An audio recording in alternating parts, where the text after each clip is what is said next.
We welcome all of you for this special discussion. We all know the war is over.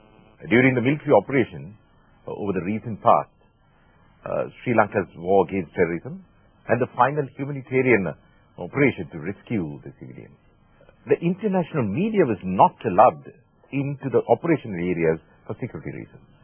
UNHCR and Red Cross continue to have access up to almost the last days were involved in distributing food and medical facilities to the civilians. And Sri Lankan government doctors were operating in makeshift hospitals. On the 18th of May, the LTTE was decimated and the 30-year long-raged war came to an end on the banks of Mulliwaikal. Going into this period, as the whole world is aware, now the LTTE held over hundreds and thousands of civilians as hostages in a barbaric, inhuman attempt to create a bloodbath, but it didn't happen. Today, we have with us two government doctors from that area and two LTTE doctors also in this studio. So let me start off with Dr. Satyamurthy. Now, he is the most senior doctor. So let me know. From that area to the Mulliwaikal area, and they brought the casualties to Mulliwaikal Hospital.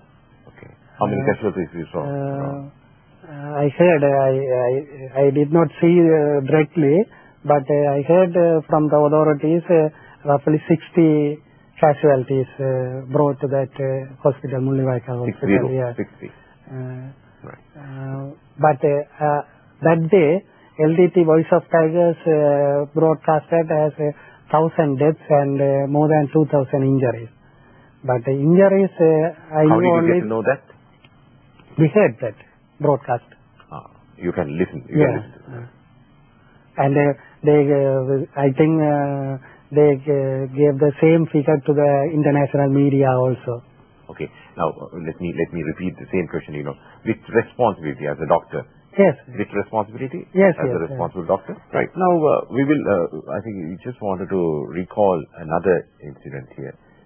Way back in 2006, when there was an allegation, or maybe from the international report we heard, the international report international media keep on saying that the Sri Lankan Air Force bombed the Senchole area, where the LTTE said that there were school children, but the government of Sri Lanka said it was there was a training camp.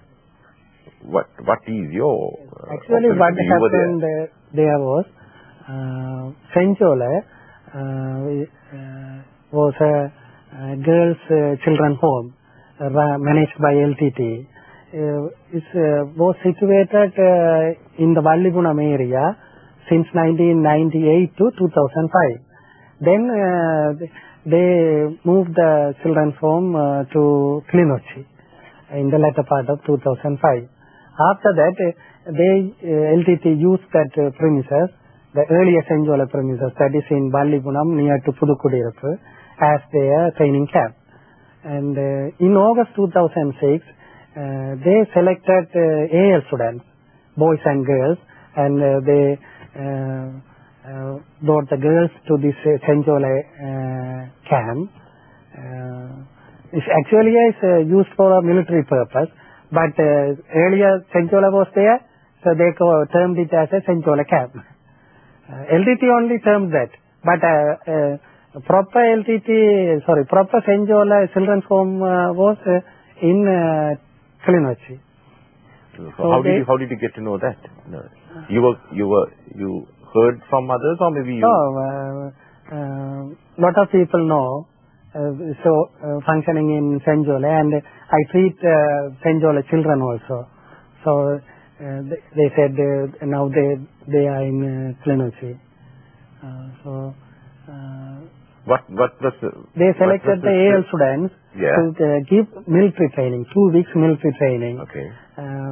Their thinking was they want to use that crowd, the AL students, as a potential recruit in the later days. So they gave military training and firing exercises, target practice. So they after a couple of days, I happened to go to that area, close to that area, to visit my friend's home. I saw a bunt which was used as a targeting practice in open area, open terrain. So Sri Lankan Air Force bombed that camp because a lot of military activities were going on at the time, so they bombed that. But actually the LTTE brought these AL students to give military training. So roughly 50 deaths of AL students and innocent AL students, and more than 200 less than 200 casualties. But we just wanted to remind you that the UN, that time UN and UNHCR, UNICEF and yes. UNICEF and all sort of UN organizations, most of the organizations, they were saying that it was a place where the school children and the innocent school children were staying. And on that particular day, what was your observation? What happened was you were there, in the close proximity. Injured students told to me just after the incident,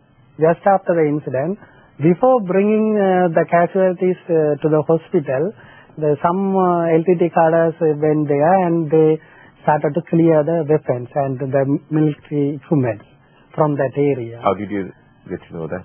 The injured students told to me. And before admitting them or before bringing them to the hospital, they done this job. And they cleared all the military equipment and they cleared all the other military aspects. And